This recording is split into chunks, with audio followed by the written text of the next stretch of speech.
Bizde kavur kazganda tuğanlar eldir jutquzat da, ana көбүнчө arak içip kazganдар бар экен. Эң жаман маселе ушул. Arak içip kazgan эң жаман маселе. Ошол жерде кабырдын башында arak içет дейт, башка дейт.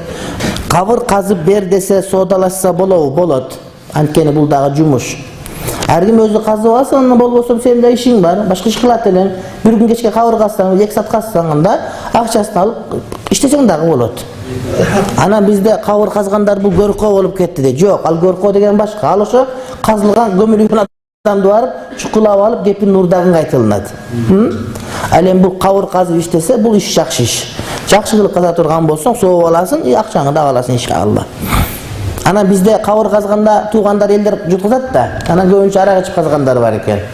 Эң жаман маселе ушул. Arak içip kazgan эң жаман маселе. Ошол жерде кабырдын башында arak içет дейт, башка дейт. Бул анан кээ бирлер бар экен, ошол arak көбүрөөк ичүү үчүн же көбүрөөк акча алуу үчүн атайын кабыр жай казгандар бар дейт. 3 күн деп казгандар бар дейт да. Ал 2 саатта бүтө турган кабырды эмне 3 күн деп казгандар. Бул туура эмес, бул кыяматта жооп беришет. Өлүктү 3 күн койгусу келсе койбо десе, таш каттуу болуп атпайбы деп 3 күнгө чейин создуруп коет. Бул туура эмес маселе. Кабырга коюлган